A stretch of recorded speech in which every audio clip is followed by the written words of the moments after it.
Okay, so I am introducing the next panel, which is on security, immigration, energy, and regional threats, which is pretty broad in terms of the topic area. So we'll only take about 5 or 6 hours, I think, to cover this. Don't tempt me. Okay, maybe not, a little less than that. I'm going to introduce the issue areas just briefly, and then I will introduce our panelists. When we think about these 3 issue areas, they're pretty disparate.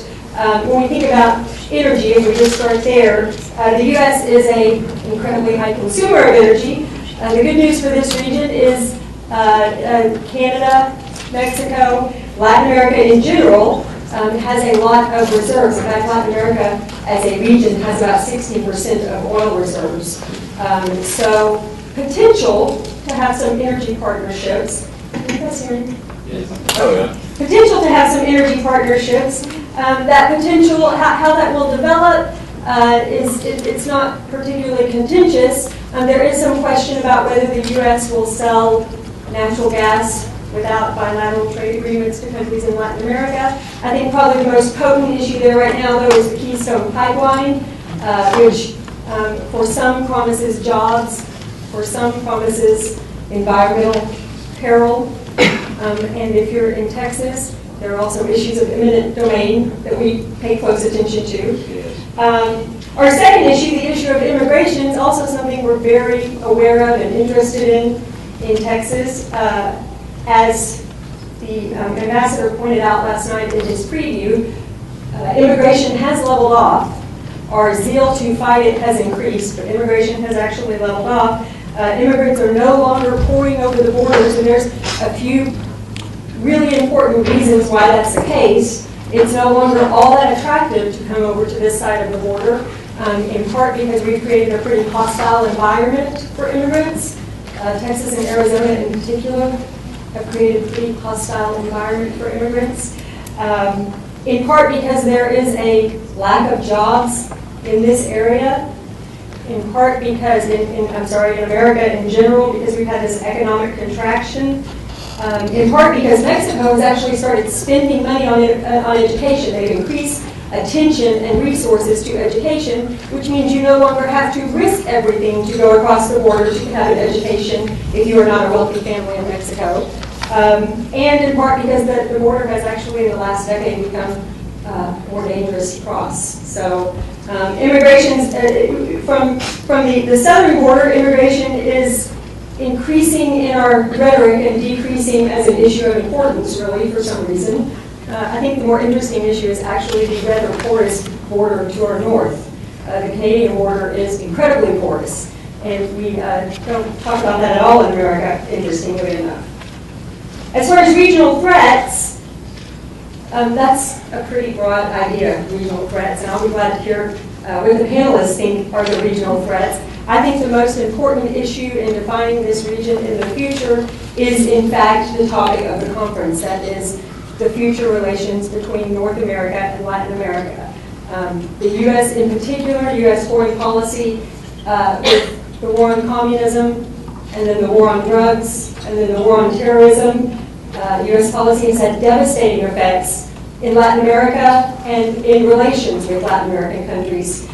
So our willingness to treat Latin America as a partner, our ability to redefine this relationship in some positive way is going to completely define future relations. And it will be interesting to see what the panelists have to say. The keynote speaker is Ambassador Ambler-Moss.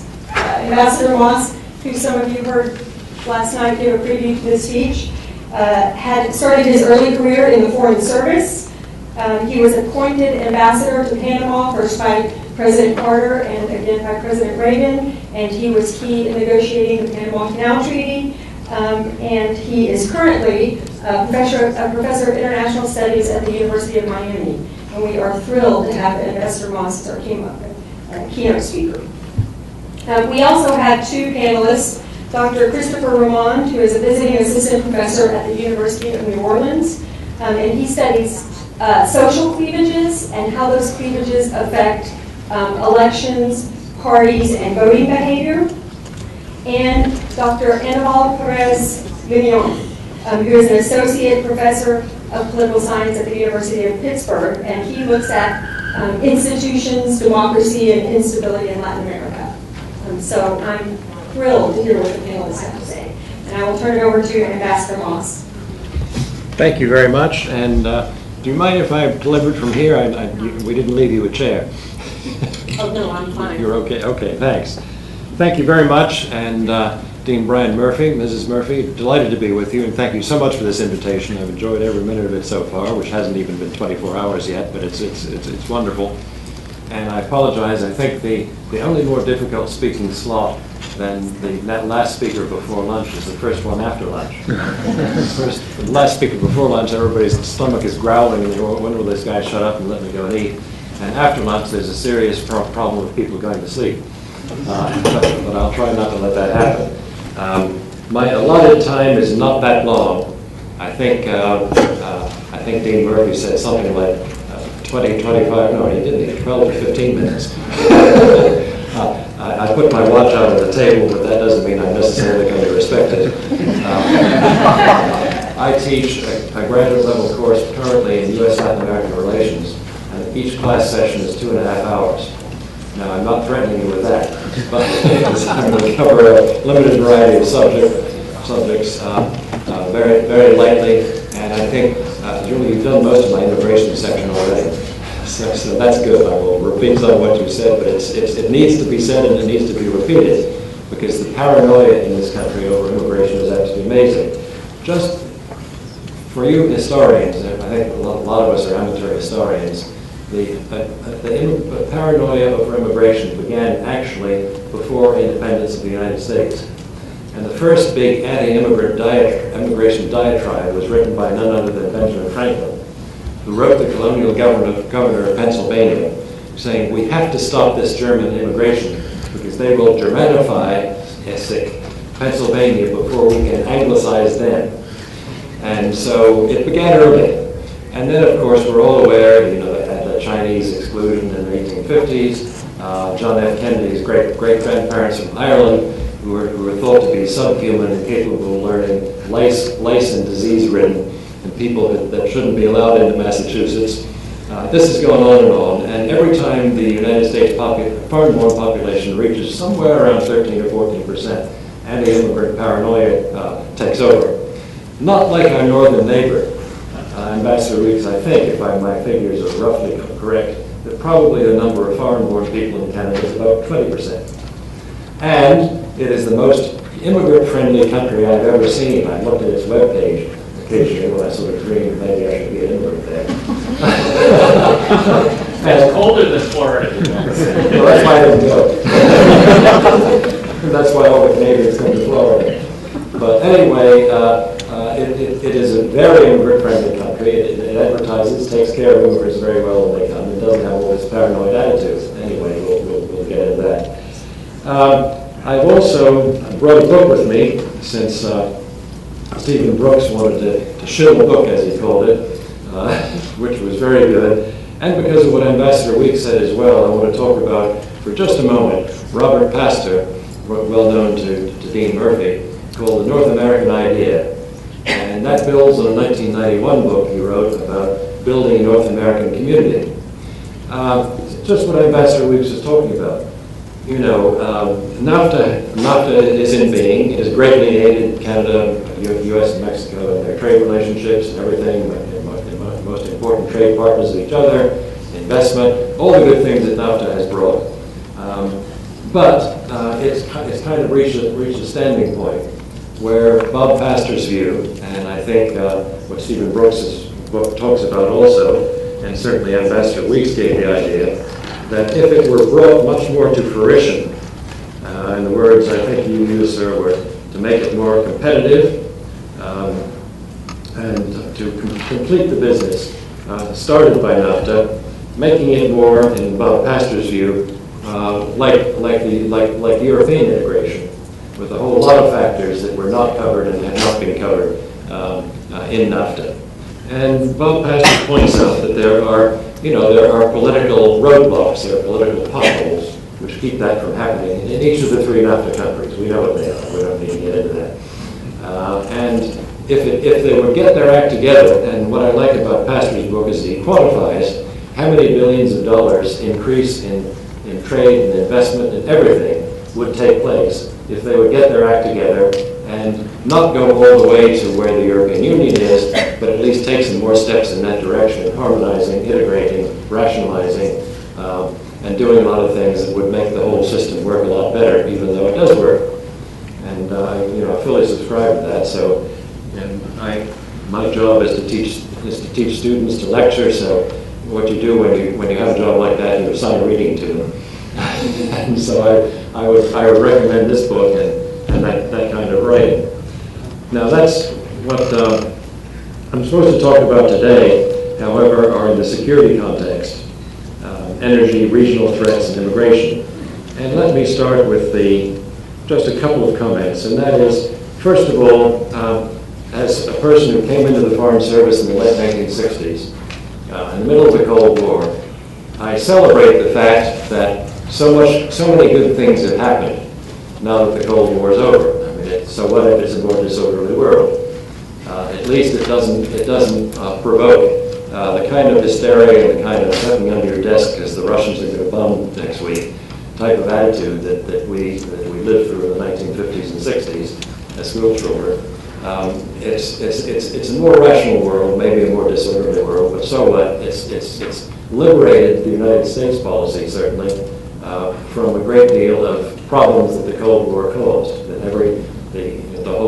the whole axis upon which all the wheels turned was the Cold War, and that sort of made, amongst other things, U.S. policy in Latin America do some, in terms of human rights, really not very commendable things and not very commendable friends to make. And that ended about 1990, when the Soviet Union went into bankruptcy and broke up. And at that point, I would say, in North-South relations, there's been, to my way of thinking, a far healthier attitude. Beginning then with George H.W. Bush, who was the first one to enunciate the idea, wouldn't it be lovely if there were free trade from the top of the Arctic Circle down to Patagonia and everything in between. And he began NAFTA and then the Free Trade Area of the Americas, which was a lovely idea but hasn't worked, but spawned all sorts of bilateral regional free trade agreements which crisscross the hemisphere every which way. And I think, as you said, sir, we probably, after all this, don't need an FTAA. Maybe it's not a great idea. I think Ambassador George H.W. Bush began that idea when it wasn't absolutely certain that there would be a WTO. But now that there is, it works. And actually, a law firm colleague of mine, you may know, Jim Backus, was in the appeals panel with WTO, and that worked very well. So that's where we are, and that's sort of changed all the order of everything. However, one of the things I'm supposed to talk about is regional security problems, and there certainly are. I would say the principal regional security problem that we do worry about is what we would call transnational organized crime, and that applies particularly from beginning with the river just to the south of the state of Texas, all the way down through Central America, and that's where most of the problem is. Transnational organized crime is a terrible brake on the expansion of democracy, the development of democracy, economic relations, everything else. But, as has been pointed out this morning, it hasn't stopped U.S. business and U.S. investment from being in those places. My oldest son just spent 2 years as the director of an international school in Guatemala, which is one of the countries on the hit list with a huge homicide rate, which doesn't look like anything outside of Afghanistan or Iraq during the war. But nonetheless, there are American companies there, and in his school there are children of U.S. executives in Guatemala, and life, one way or another, goes on.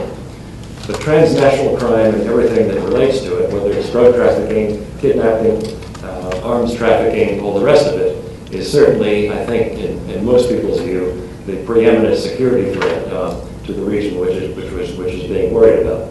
Not trying to count up who are the communists and who are not the communists. We don't really care anymore. if there are any left. But transnational organized crime, which affects the lives and affects the safety of human security of citizens walking around the streets and trying to get along as best they can.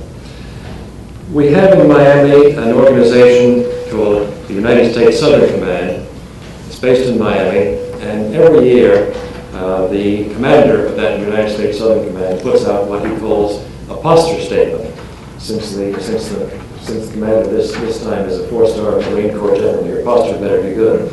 And that's a public document. It's very well prepared, and I know some of the people that have written it. It's prepared with consultation with all U.S. embassies all around the hemisphere and their military groups. And I want to leave a copy of this with you for anybody that's interested in that kind of thing. It's extremely well put together. It's not paranoid or hysterical, but it's quite accurate in pinpointing how the transnational crime works, where the danger spots are, where the weak spots are, and what should be done about it. So, Dean, I will leave this for you all, and I think it's something worth anybody interested in the security features of the area should have a look at, and that may not be necessarily familiar with, because they don't go around pushing this thing all over the place. It is a public document. You can get it. I make my students read it online, but it's a pretty good little detailed summary of the bits and pieces of this particular problem. Okay, haven't used up my time yet, so I'm going to keep on. I think one of the in terms of the psychology and mood, one of the things that I think is a positive thing is, for most people, is that in looking at North America, the United States and South America and Central America and everything, the Caribbean together, the United States is not everybody may agree, not the hegemon that it once was. And for my mind, that's a good thing. Now, a lot of people, especially I would say the political right in the United States, lament this. They think, well, you know, we should be the hegemon because who else is going to be the policeman if they need a policeman? That's what we do. But I think not doing that is a very good thing. And in the meantime, that coincides with everything we talked about in this morning's panel. The outreach of Latin American countries, not just what can we do to deal with the gringos, but, you know, Trans-Pacific Partnership, the Pacific Alliance, deals with the European Union, moving out from their area, and, you know, with or without the United States and Canada, just striking out on their own and making their relationships. Brazilians have always been this way. I was telling my students that the interesting thing about Brazil, it doesn't just see itself as a major regional power in Latin America, it sees itself as a player in the world stage. And that was true in the speeches of, you know, opening UN speeches, for instance, of Fernando Henrique Cardoso, of Lula, now Dilma. Brazil is a world player. They think they deserve, to make a case for it, a permanent seat on the UN Security Council. They have bigger aspirations than just being the big other leader in Latin America. Very big aspirations, and sort of have the guts, shall I use the polite word, to insist on that. Recently, for instance, because of the Snowden leaks, President Dilma said, you know, I was supposed to come to Washington to meet with President Obama, but guess what? I've postponed my trip indefinitely, and I will not go there until he publicly apologizes for spying on me. Now, not every Latin American country has been able to get away with that with such impunity, without fear of criticism or punishment. What did Obama do about it? Oh, I'm sorry. We'll keep talking about it. So anyway, I think that's the order of the day. It's not the big nasty hegemon anymore. But historical memories run deep, as everybody has said this morning. And the United States doesn't remember much when it comes to its history with Latin America, but they remember very well.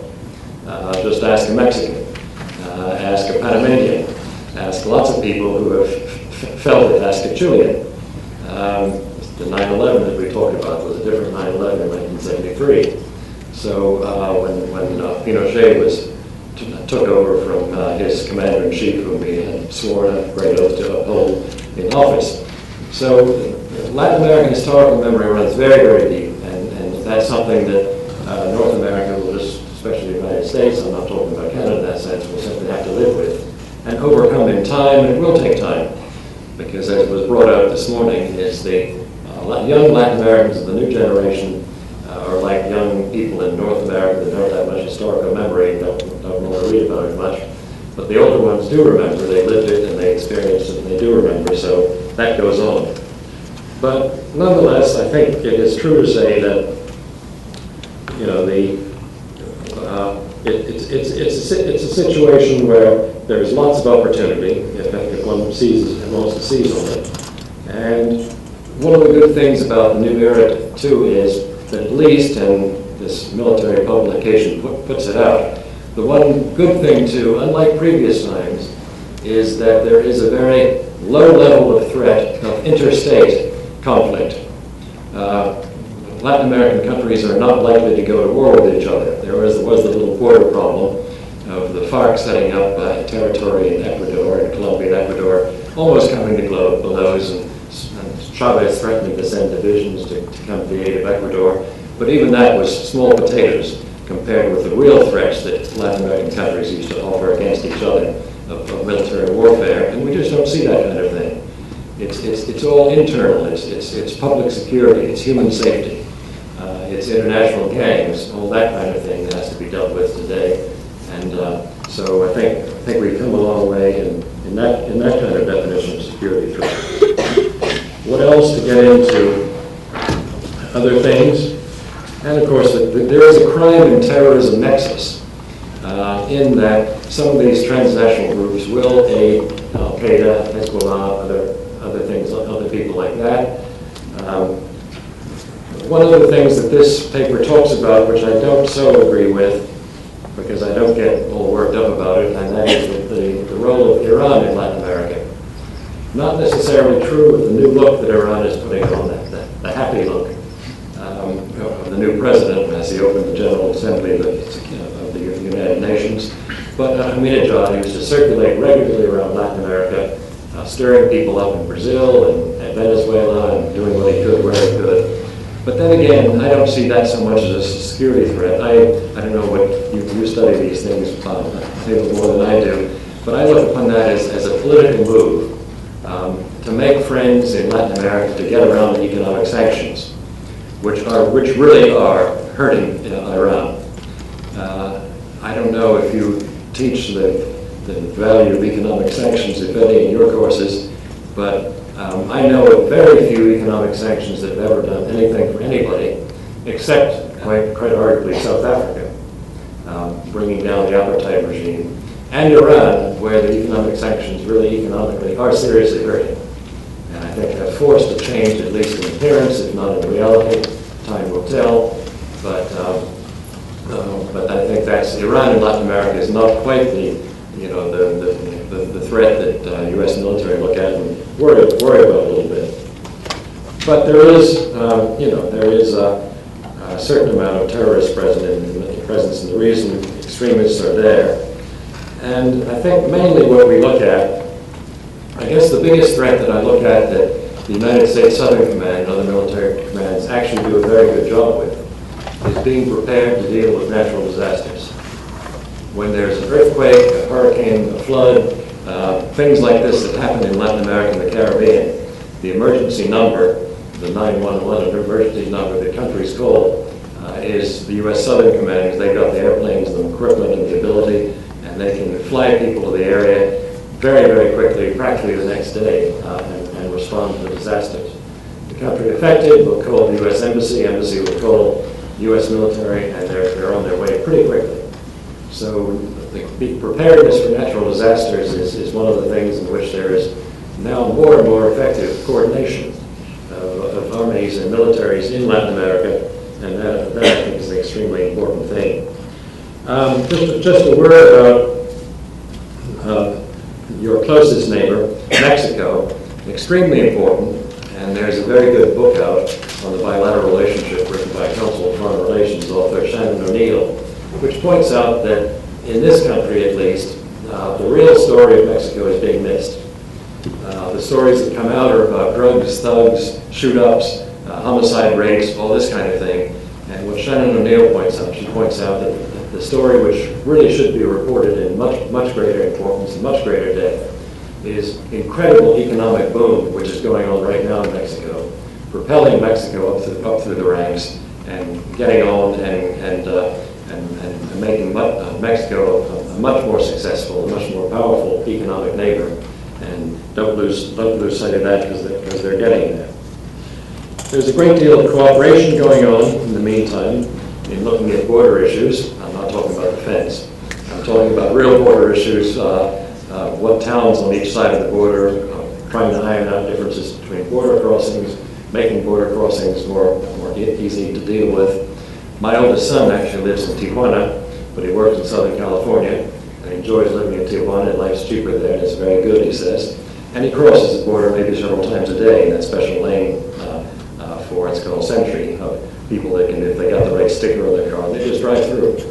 And so that's the kind of thing that, and partly what will make NAFTA work better, when those kinds of things are systematized, routinized, and where the two sides get together on either side of the border and try to figure things out.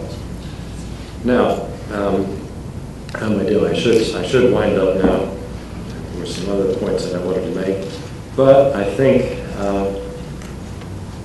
let me just energy. Really, you pointed out energy. I don't see as a sort of big overwhelming problem in the hemisphere because the big ones, obviously Canada, main exporter of energy to the United States. The United States itself, which through fracking, whether you like it or not, is making the United States more self-sufficient in energy. To what ends and with what consequences, nobody knows. We'll wait and see. And Brazil, which has advertised itself as being self-sufficient in energy. A word about that, which has to do with trade as well. President after president of Brazil has asked the United States, please to stop taxing Brazilian sugarcane-produced ethanol, which is very efficient, at 54 cents a gallon. At the same time, it subsidizes corn production in the U.S. Midwest, which is very inefficient, at 51%. And a journalist asked Lula when Bush was coming to visit, what are you going to ask Bush for? And he said, I'm going to ask him to get rid of that tariff on ethanol. When Bush left, well, President, did you ask him? Yes, I did. And what did he say? He said he wouldn't do it. And I can remember in one of Bush's State of the Union speeches, you know, the TV crews have an advanced copy of the presidential speech, and so they know who to look at in the Congress when the president's getting to a certain paragraph. And when President Bush said, and we have to reduce our dependency on Middle East oil, the troublesome part of the world, we have to go more, above all, to biofuels. Wham! Who did the cameras go on? Senator Grassley of Iowa, who was smiling like a Cheshire cat from ear to ear, because when Bush said that, you could hear the subsidies rolling in. So there are discrepancies in all these things, which have to do with international relations, as well as trade relations, as well as internal economy. Mexico suffered from the U.S. insistence on making ethanol out of corn, because at one point that drove corn prices up. By that time, thanks to NAFTA, I'm a supporter of NAFTA, but one of the effects was corn from the Midwest came roaring into Mexico after the phase-in period. That's what most Mexicans make their tortillas with. And the tortilla prices went up and the Mexicans rioted. And you trace it, cause effect. If the U.S. were buying ethanol from Brazil, that wouldn't have happened. So everything is related to everything else in this hemisphere. And I think those are things to consider. But U.S.-Mexico relations are extremely important, and there are, happily, and I won't document them all because my time is long since expired, the dean's going to pull the plug on me any minute now and throw a shoe or something like that.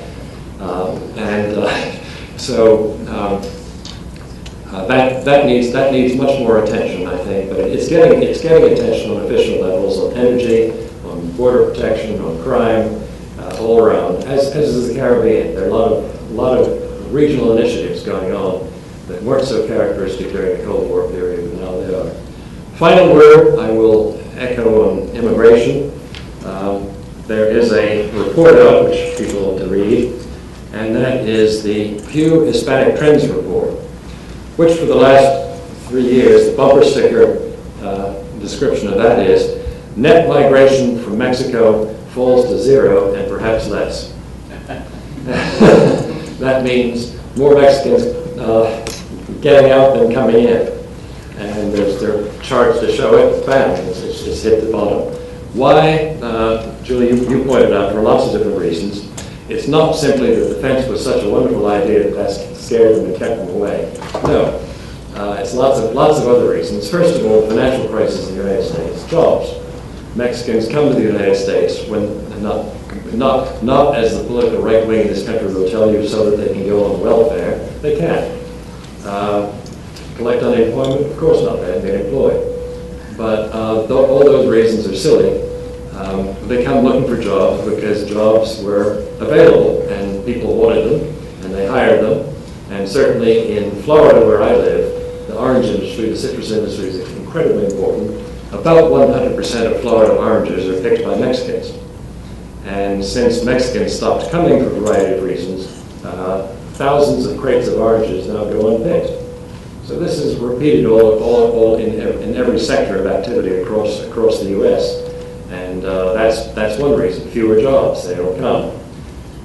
Fertility rates of Mexican women. 15 years ago, the average Mexican woman could expect to have 6 children. Now it's down to 2.3 or 2.4, which is close to the level at which a population will repeat itself. And it will fall below that because I think there's sort of an iron rule that I see everywhere in the world. It doesn't matter who you are, what culture you belong to, what religion you belong to. When you get more money in your pocket, you don't have as many children. It happens everywhere. If it weren't for migration, the U.S. would be losing population. If it weren't for migration, every European country would be losing population, except for Norway, which is an ultimate nanny state where they practically pay you to have children. But there's a variety of reasons why the Mexican push to migrate into the United States is falling off, and the U.S. ought to sort of think twice about its immigration policies and do something. Ronald Reagan, to me, a marvelously pragmatic president. He was a great actor, knew how to talk tough, knew how to really yell at people. The evil empire, the day before he'd sit down and negotiate with the Russians. And so when they came to him and said, Mr. President, there are, I forget what the figure was, there are 4 million, 5 million illegals in this country. What are we going to do with them? Illegals? Well, then legalize them.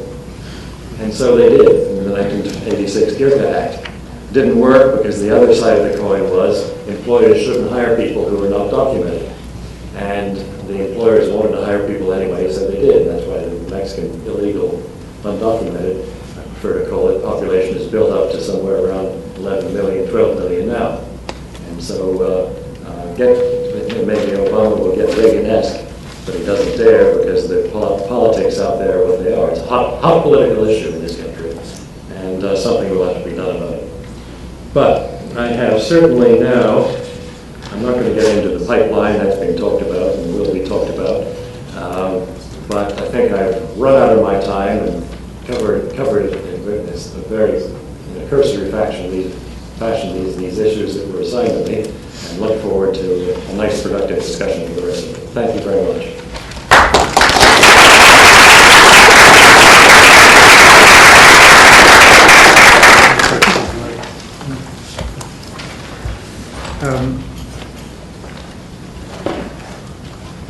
Well, first of all, I want to thank you all for being here after lunch, especially the students. And I want to thank SFA for organizing this conference and for the invitation, especially Dean Murphy.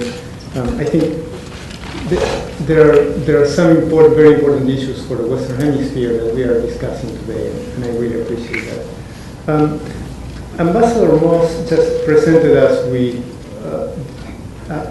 an overview of the situation in the Americas that is quite interesting, right? We have entered the 21st century in a context that is the post-Cold War context. It's a different context. The great project for integration of the Americas, to some extent, has been reduced to bilateral trade agreements and the WTO, but the weight of history is still very important in the relationship between the US and Canada and Latin America. What I would like to say in the next few minutes is to try to integrate some of the points that Ambassador Moss made and some of the issues that we've been discussing early this morning, more generally, because as you pointed out correctly, I think everything is related to everything in the hemisphere. So I think that's an important point. It is always risky to talk about the Americas or even Latin America, because if we talk about Latin America, we are talking about 20 countries with very different histories. That's the reality. But I think that one thread, one topic that may connect some of the issues that we've been discussing at this conference, not conceptually so much, but politically probably, is the issue of commodity booms. Right? Commodity booms are not new for Latin America. The wars of independence in the 19th century created basically what we would now consider failed states, but the commodity boom of the late 19th century allowed for the creation of the formation of Latin American states as we know them. And at the beginning of the 21st century, Latin America once again is enjoying a commodity boom. The prices of commodities for the region have gone up since the beginning of the 21st century, anywhere between 300% and sometimes over 600%, depending on the product and the mix of exports for each country. And this has meant an enormous flow of revenue for Latin American countries. But also it has an additional impact, I think, which is that nowadays, that compared to other commodity booms, Latin American countries confront a more diversified international market. So since the beginning of the 21st century, trade with China has gone up by about 13 times, right? And so the idea that the US is not the hegemon that used to be, part has to do with this more diversified international market, I think. Now, commodity booms in some ways are great for Latin American countries because they provide the resources for social and economic development, but they also feed what I would call very rigid political cycles. And by a rigid political cycle, I refer to a situation in which some party or leader will come to power, usually with a discourse of national reconstruction, and this group will overexploit national resources in order to preserve its hold to power for a long time. So when we observe those rigid political cycles historically, those leaders tend to capture the revenue of export booms and use that revenue to form a very loyal constituency and make sure that they will try to cut off as much as possible from that inflow of benefits the opposition, right? So these are leaders that outspend the opposition, right, and try to cut them off from those benefits.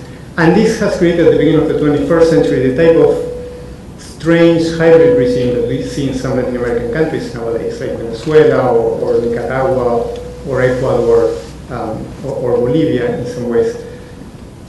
In the sense that these are very popular governments, right? Governments actually win elections, but at the same time, it's clear that the opposition is not treated fairly, and that alternation in power is very unlikely. So we are confronted with this situation that is hard to judge. Now, these rigid political cycles, I think, have two very important implications for Latin America and for the relationship of Latin America with the US and Canada. I think the first one is that rigid political cycles compound the institutional weakness of some Latin American states, right? Because the priority for those governments is to survive in office.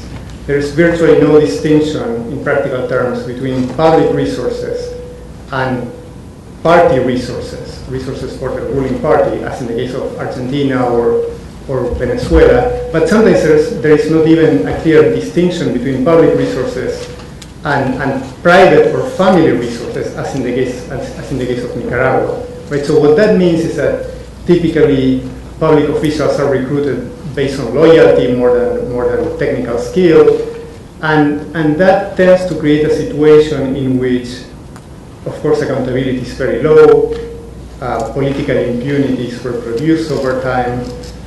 And in some ways, that institutional weakness creates some opportunities for for political alliances and political coverage that benefit what Ambassador Moss described as transnational organized crime, right? It is not, I want to be clear about this, right? It is not the ideology of those regimes or the nature of those regimes that facilitates the linkages with organized crime. It's just the weakness, institutional weakness of the state. So in other countries in which we also see institutional weakness for different reasons, in parts of Mexico, in Colombia and so on, we see those kinds of political alliances with crime as well. The second, I think, important implication of those rigid political cycles is that in economic terms, those political cycles are extremely pro-cyclical in terms of the economy.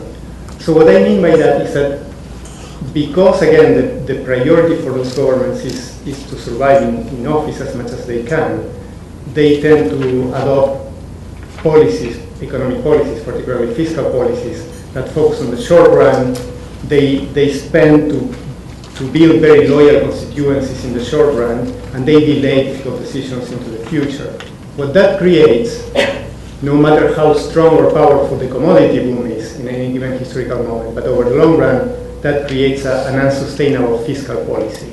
So eventually, what we see is increasing fiscal deficits, increasing trade deficits created by growing domestic consumption, problems with national reserves and access to foreign currency, and inflation, and in extreme cases, as in Venezuela nowadays, even scarcity of basic products, right?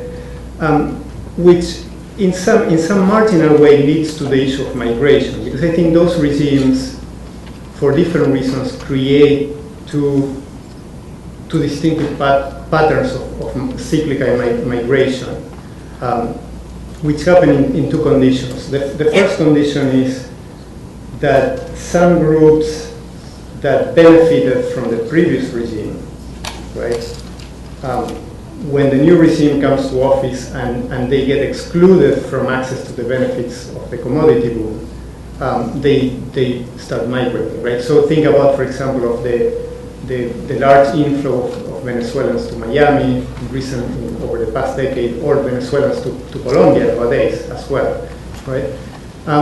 That's one type of migration. The other type of migration that is created by those rigid political cycles is that at some point when the economic cycle collapses, when the economic policy becomes too unsustainable, some people may lose their assets, or some people may not be able to find jobs, and so again you see a cyclical pattern of migration. For the most part, those types of migrations tend to be middle-class migration, right? Which is different from the more structural type of migration that we will see with working-class Mexicans coming to the U.S., or when Spain attracted some migration before 2009, say Ecuadorians going to Spain. But that's an important pattern. So.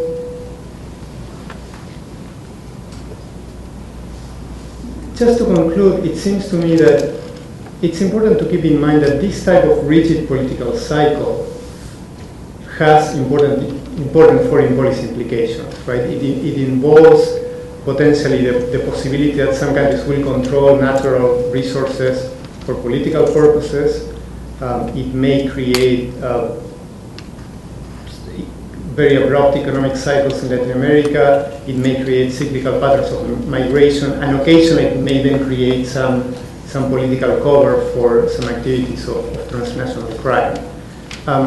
It seems to me, and going back to the discussion in the previous panel, that we have something that is critical at this point is to think ahead, right? To think about what is going to happen in the next decade, if there is going to be a strategic foreign policy regarding Latin America. And I think this is particularly important, first of all, because in my view, the first main political cycle of the 21st century, I think it's coming to an end for different reasons, right? The situation of some governments like the governments in Ecuador or Bolivia seems to be very solid, but in other countries, the situation of those regimes seems to be weaker. It is likely, for example, that the Argentine ruling party will lose the midterm legislative election next week, and that will probably trigger a scramble for presidential succession in 2015. In Venezuela, several people mentioned this today, the situation is not good, right? President Maduro is not a charismatic leader. There is scarcity of basic products. The municipal election in December is going to be played for all practical purposes as a national election. So it's very hard to predict what is going to happen in Venezuela over the short run. But Maduro has a long term ahead, right? He has a 6-year term ahead. And quite honestly, I find it difficult that he will be able to finish that long term. And then there is the issue of Cuba, that we discussed briefly at lunch with some colleagues. Cuba is important. It's very important for symbolic reasons in Latin America, right? And in my view, it seems that rapid change is taking place in Cuba nowadays, in part for small reasons, right? In part because small inflows of capital are going to families which are building family businesses, which will probably transform quite rapidly the economic environment. But also, of course, because the revolutionary leadership has outlived its biological age, so to speak. So in this context, it seems that there are some signals that this political cycle is coming to an end, but unfortunately, when a rigid political cycle comes to an end, typically there is a period of turmoil, there is some uncertainty, and there is always the temptation that some new leader of a different political sign will come into the scene and claim that this is the moment for national reconstruction and therefore initiate a new rigid political cycle, right, over the long run.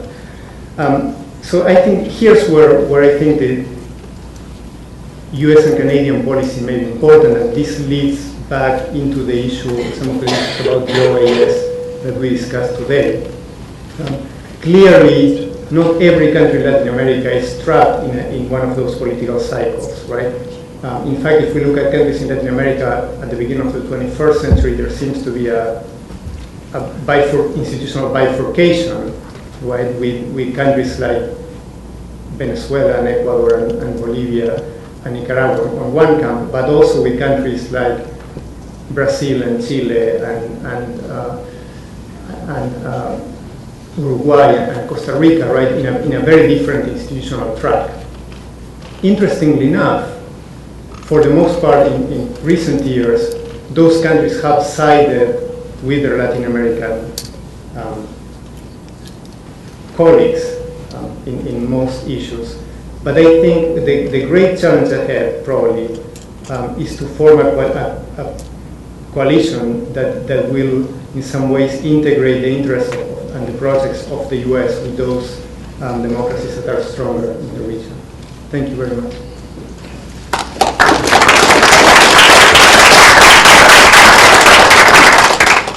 Well, I want to start off just by thanking Dean Murphy, SFA, for inviting me. I'm really honored to be here. Ambassador, thank you for your comments. Professor Perez, thank you very much as well. It's been interesting to hear both of your comments. A lot of what I want to talk about today deals with the implications of solving energy questions as well as immigration questions for future relations within this hemisphere. I'll start with the energy question because this seems to be the one that is the most animating feature in both the northern and southern parts of this hemisphere. And we have two different sets of explanatory factors for why energy politics have become hot topics in both north and south, but they have the same root cause. In Latin America, and we had mentioned this earlier, that we've seen a rise of indigenous-based politics in the last decade. Now we're extending into the second decade. Part of the reason for this, and if you look at countries where leaders like Morales, Correa, Humala have come to power, a lot of this has to do with the rise of indigenous voters who, in this new era of democratic politics, or at least the most recent era of democratic politics in these countries, many of them are now finally finding their voices to respond to energy concerns that are impacting their lives directly. That, take Peru, for instance, in the Quechua-speaking areas in the countryside, in the Andes, there are a lot of mining operations taking place that are making Peru very, very rich. But at the same time, they're harming the people that live in those areas. Looking at surveys of voters, or rather of all Peruvians, as well as Bolivians, Ecuadorians, many of them claim that they have serious problems with access to clean drinking water. They're claiming that their lands are being deforested, that rivers are not safe, that air quality is bad in these regions.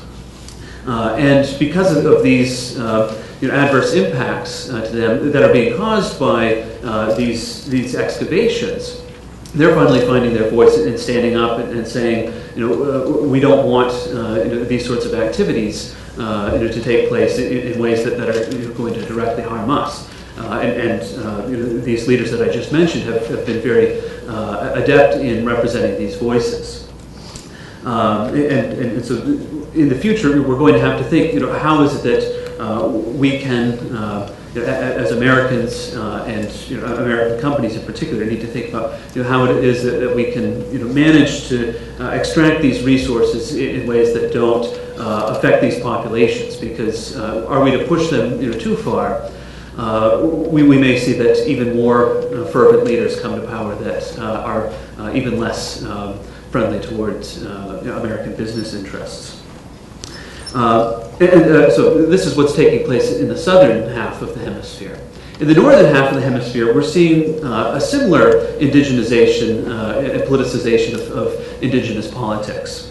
With regards to pipeline projects in Canada, to try to get those tar sands out of Alberta, that Canada's in kind of a bind. They can't get the Keystone pipeline off the ground, and I'll discuss more about the problems with that in a minute. But because Keystone is becoming a problem that Canadians can't seem to get solved, they're looking for alternative routes to get the tar sands oil out of Alberta and to refineries and foreign markets, and the United States being one of the principal markets. And part of the alternative to Keystone that's being floated is building new pipelines to either Vancouver or a northern port, so that would be the most direct route to a port to get this tar sands oil to a port so that it can ultimately be shipped to a refinery capacity elsewhere.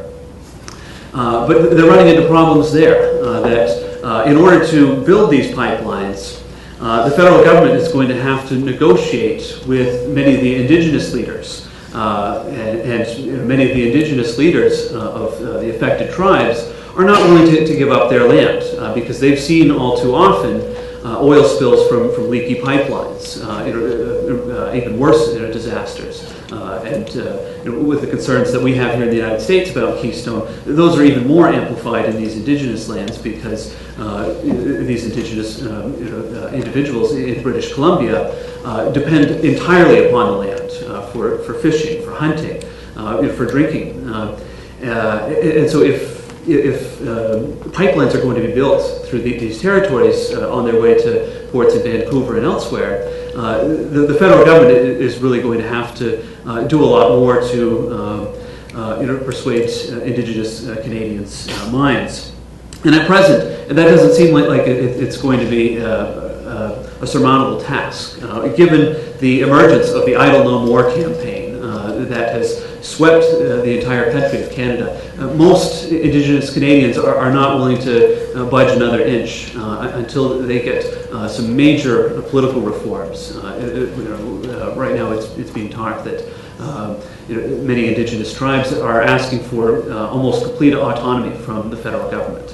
And Harper is not going to allow that, and so we may be at an impasse. And the British Columbia government, the Liberal government that recently came to power after the elections earlier this year, originally was very gung-ho about getting this pipeline project to Vancouver off the ground. They're not having any luck with that, and it seems like that route is out of the question. So I guess what you're seeing in both ends of this hemisphere is that indigenous leaders who are the ones most directly affected by energy politics are not going to sit by idly anymore. And so if we want to think about any sort of future in developing our own energy to become self-sustainable, we're going to have to deal with these issues much more sensitively than we have in the past. But on the energy question a little bit more, and I promised I'd talk a little bit more about Keystone. There's another reason to be concerned with the Keystone issue. I don't want to beat this horse to death, but it is a point that is worth bemoaning a little bit more.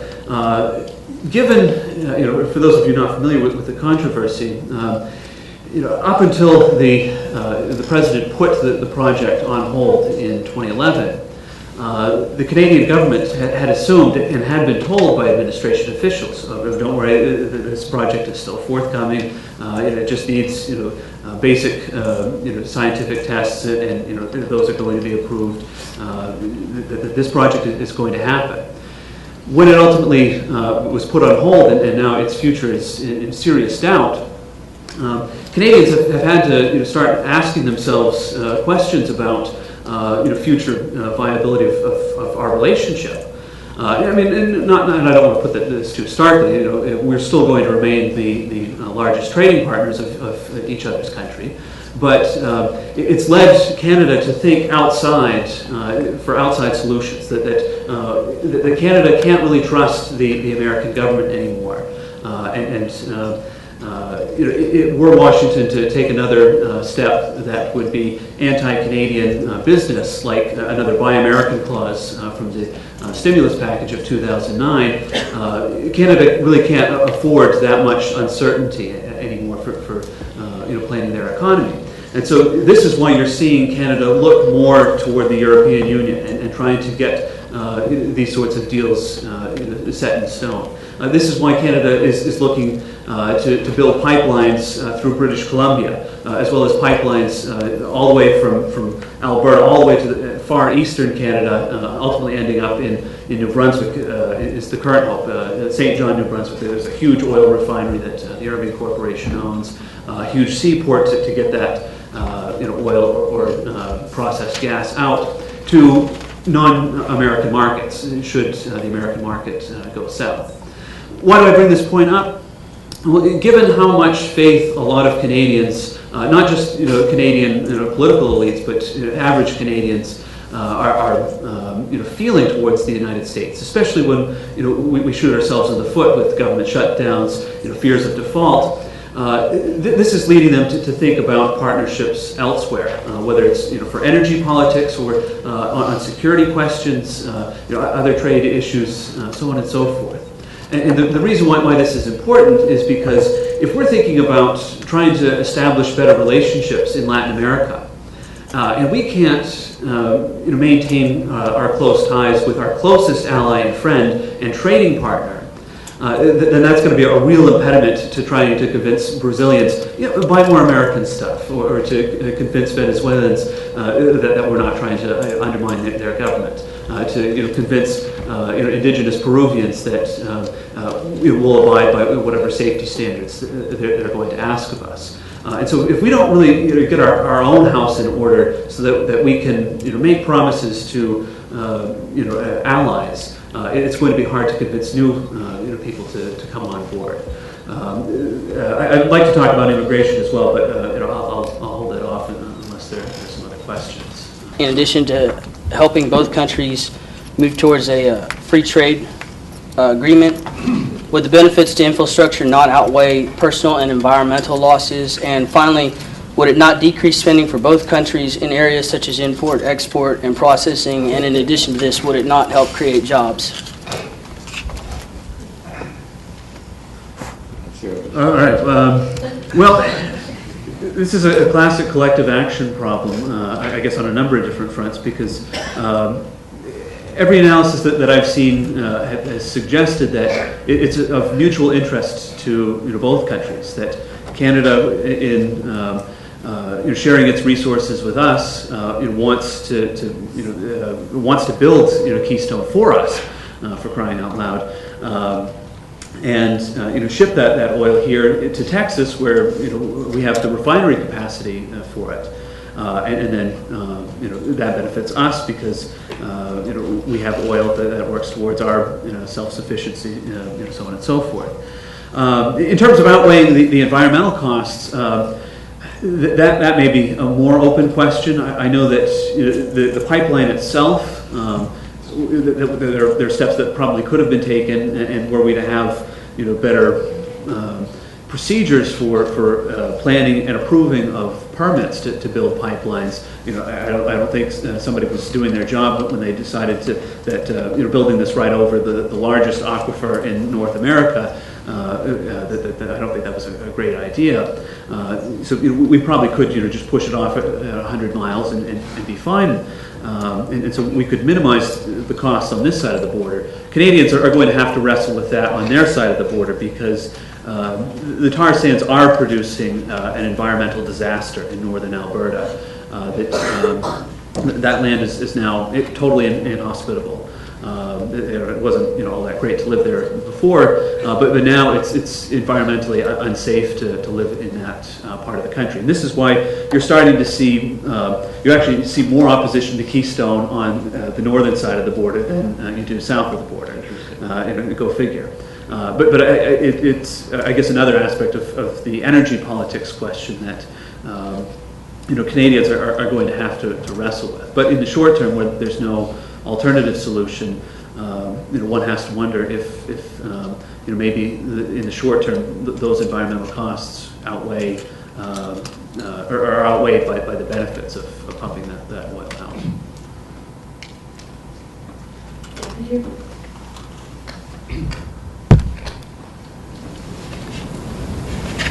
I'm George Baker for the Ambassador, please.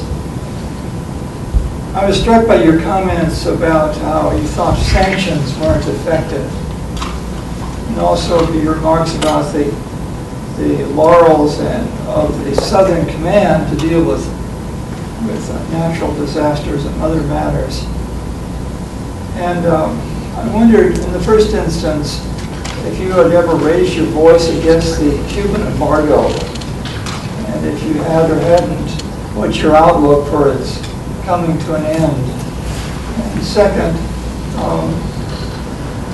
I had some conversations with some officials in the Cuban embassy in Mexico City a few months ago, and they were quite concerned that in case of a Macondo in Cuban waters, they said 90% of the response capacity is in Houston and on the U.S. Gulf. And under current law, that capacity cannot be used to mitigate an environmental disaster like a major oil spill. And they were asking me, and of course I was in no way qualified to give an answer, if there couldn't be some carve-out for that kind of a situation, that for that kind of emergency full U.S. response could be possible. So I wonder if you could speak to either the political question about the embargo and the sanctions and the outlook for it, and also to the technical environmental question. Yes, certainly. First of all, I think the fact is, for anybody that looks at it, the so-called embargo is effective probably only in one respect. It certainly doesn't impede the ability of Cuba to get whatever products from the United States that it needs through other third parties, whether from Britain, from Canada, from Panama, from anybody, Mexico. Anything is available. It's just a question of price, and so it's not an effective embargo.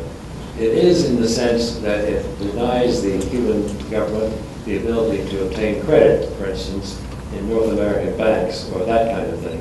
So it's in terms of the provision of financing and credit, it is effective. But I think it has been watered down. And U.S. tourists are able to go to Cuba not as tourists, but members of a study group, whether religious, whether arts, whether cultural. And then, of course, what Obama has taken off is all the restrictions against Cuban Americans. This leads Representative Jeff Flake of Arizona to fulminate, saying, why do I have fewer rights because I was born in the United States than an American citizen born in Cuba? And he's right. The discrimination is against native-born Americans, not Cuban Americans, who now, and I know many of them in Miami, they travel freely to Cuba, they take their families there all the time. I know a lot of them just back and forth at will. And the remittances that they're able to send to their families are now not subject to limitations. So when President Obama said he was going to change policy for Cuba, he only changed it at the margins, not in major respects. But at the same time, it is whittled down and it's not an effective anything except it's a political issue. There's an interesting case going on right now where a Cuban laboratory has claimed that it has a new pharmaceutical project which can treat diabetes, and particularly the type of diabetes which affects people's feet and has caused something like 70,000 amputations per year in the United States. And they would like to get a license to test it and to sell it in the U.S. They are joined in that quest by a former U.S. Congressman, Democrat, who actually, I guess he lobbies or works for a pharmaceutical interest, Representative Delaware, Massachusetts, but also a South Florida Cuban American, Joe Garcia, a congressman, who happens to be a Democrat, but he says there's no reason to stop this, it's going to help people, that it shouldn't be blocked. So that's got a big catfight going on amongst Cuban exiles in Miami. Polls that are taken recently by Florida International University and others show that among Cuban Americans in South Florida, there is only about 50% support of maintaining the embargo. And it's generational. The younger people and people who came over as Balseros later than the first are not trying to keep it up. They kind of go along with this. But support is declining, most notably. One of the things that doesn't seem to impress the U.S. government in the least is that I think now for the last 17 or 18 or maybe even 20 years in the United Nations General Assembly, there's an annual resolution brought up to end the Cuban embargo. Usually the vote in the United Nations is about 189 to 3. The 3 being the United States, Israel, and one other little bits and piece like the Marshall Islands or Palau or something like that goes on. And 189 being all the rest of the members of the United Nations, including all of Latin America, all the NATO allies, everybody. The United Nations has gone on record in that sense of not exactly favoring the embargo and fighting the United States for doing it. And the United States doesn't care. It goes on because it's internal politics. It has nothing to do with foreign relations. Now, my way of thinking, I've said this for years, is Cuba policy for the United States is not foreign policy, it's domestic policy. And it has been outsourced to domestic fights in Florida between Republicans and Democrats and pro and con, but it has nothing to do with foreign policy at all. It's not a foreign policy issue, it's a domestic policy issue, having to do basically with votes in Florida. The other thing that's interesting also is the Hispanic vote in Florida, which is only now partly but not entirely Cuban, was basically overwhelmingly in favor of Obama in the elections.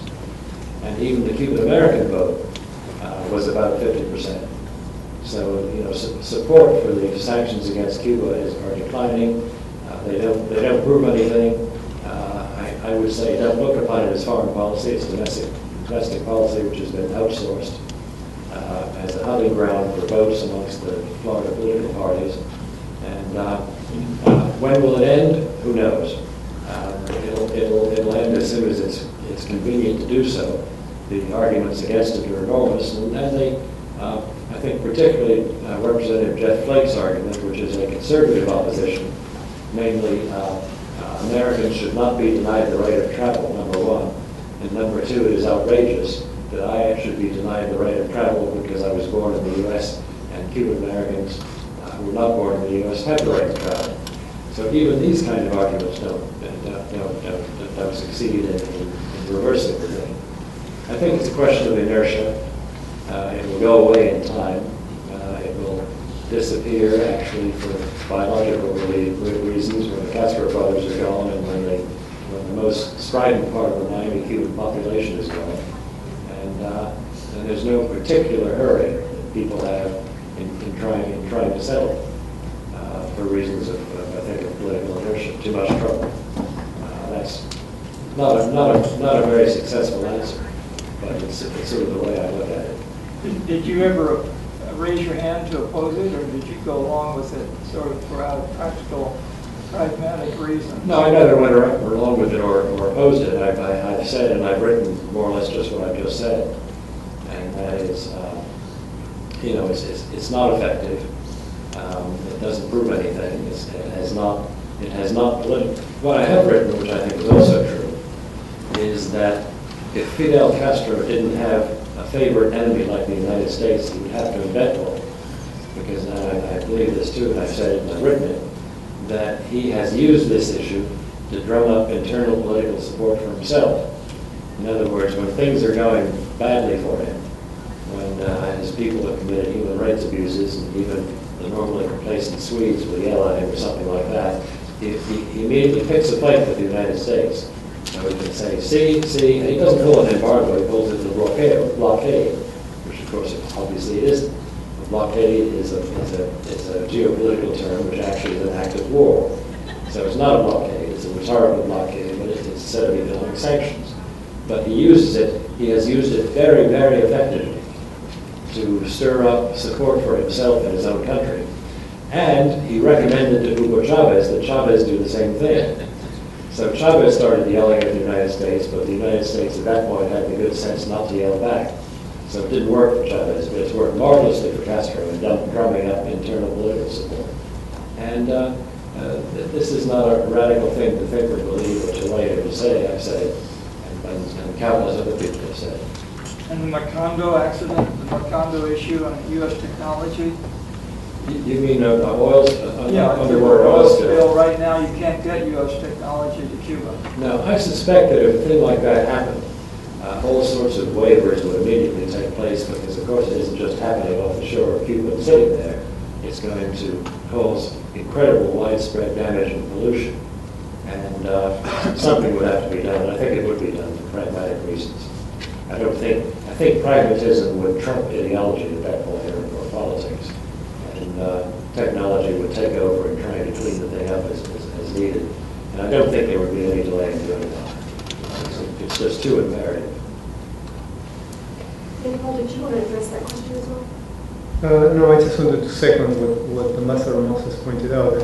It seems to me, though, that the big risk here is, with the embargo being so rigid, is that Cuba may change faster than U.S. policy towards Cuba. Oh, yes. I suspect that within the next 6 or 7 years, we will see some sort of transition in Cuba going on. Absolutely. And if that happens, then the U.S. would have lost the initiative in the process. That could well happen, and it could be a huge disadvantage to U.S. business and investment, which would have to step aside and let others come in, what the U.S. was not being allowed by its own government to do. That would be ironic. Or do you have a question? They can go. I'll save it. Me? Yeah, would have about 15 or 16 comments on this discussion, but I'll limit it. I'll make 2 comments and then 1 question. My 2 comments, first on the, Dr. Moss, on the Iran-Latin America connection. I'd be very interested in reading the report. I think the Iran-Venezuela connection is maybe deeper than maybe has been reported.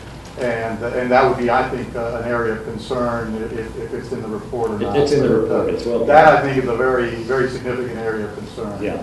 The second comment, the panelists made a couple of references to the other 9/11, 9/11/73. I do think it is interesting that the next election in Chile will have the daughter of someone who was tortured by the junta and the daughter of one of the members of the junta.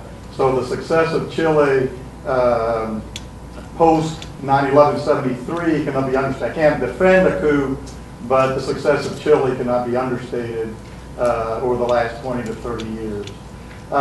And so I'll leave all my other comments behind and just make one question, which totally unpolitical, which is Mexico and the change in its oil monopoly. Is that going to be a critical change that will be required for further integration of North America? And what is the panel's view on the political change in Mexico related to its oil monopoly? Well, Ambassador Weeks made a comment on that this morning, and I agree with it, and that is that the logical thing would have been to open up the oil industry to foreign investment and development when NAFTA came in. But Pemex is a sacred cow, and we know what happens with sacred cows.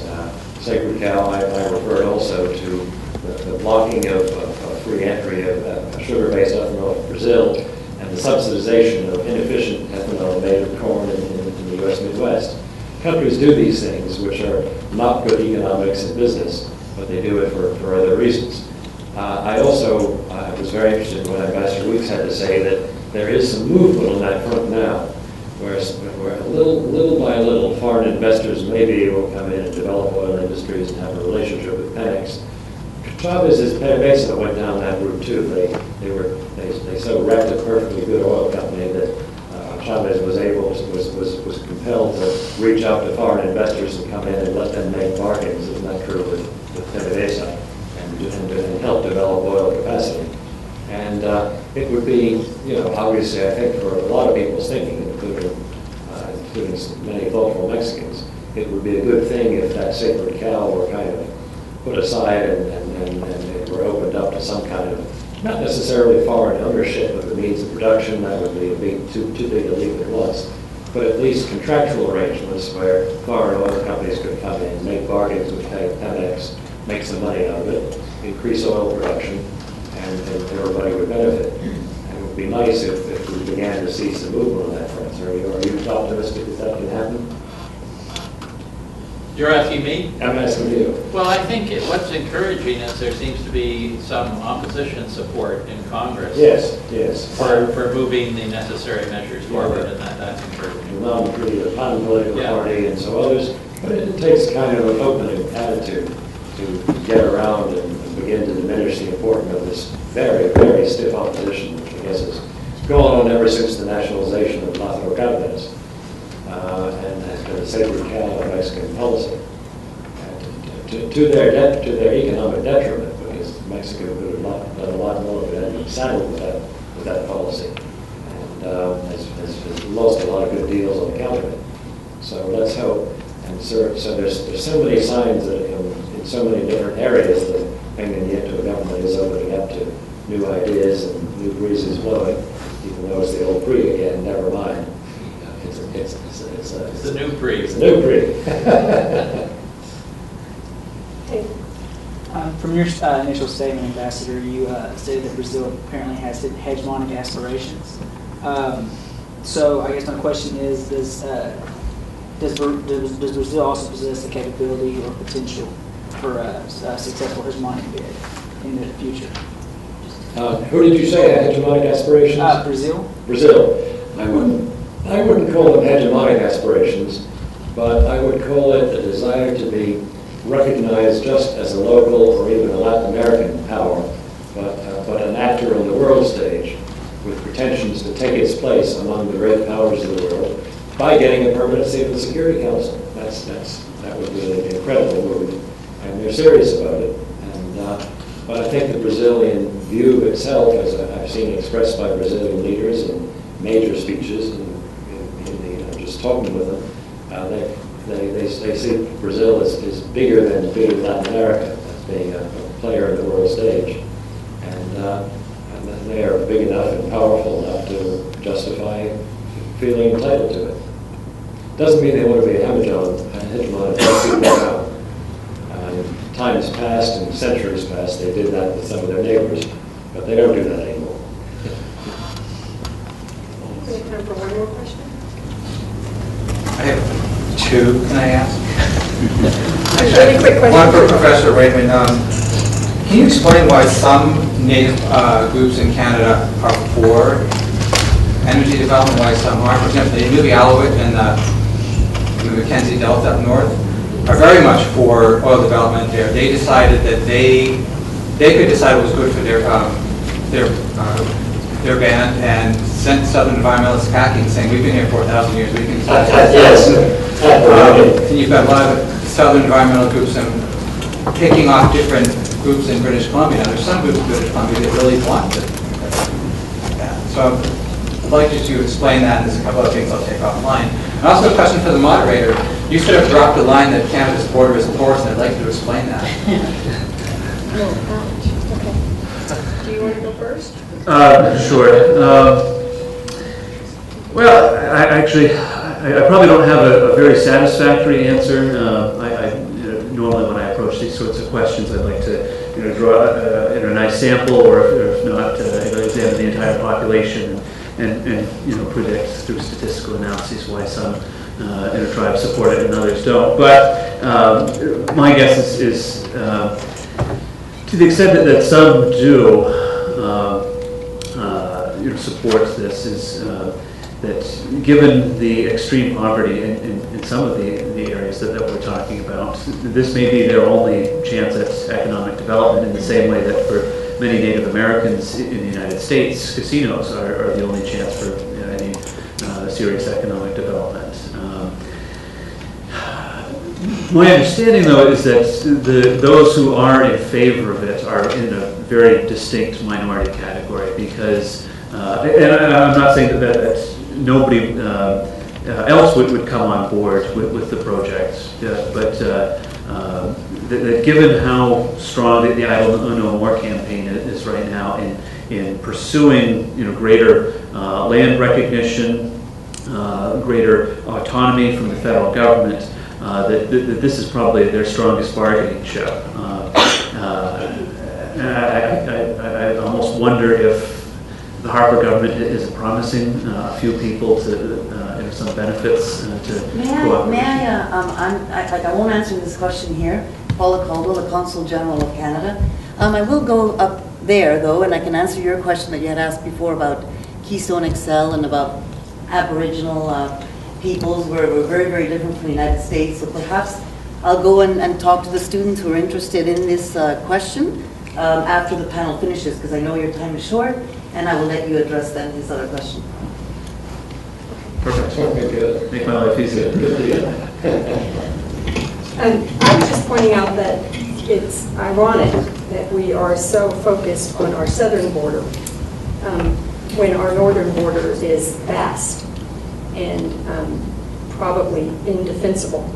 And you probably can't quantify enough checkpoints to actually, or conceive of a wall to actually close the border between the U.S. and Canada. So I was just pointing out the irony of the entirely, we talked about this earlier, because it's entirely different situations on the northern and southern border. Right, but I was just pointing out the irony of the focus we have on our southern border, which is at 0 or possibly negative immigration, and not on our northern border. That's all. And it's probably the same there. It's probably 0 immigration across the border. It probably is. If anything, actually, there's more immigration to Canada than inside first.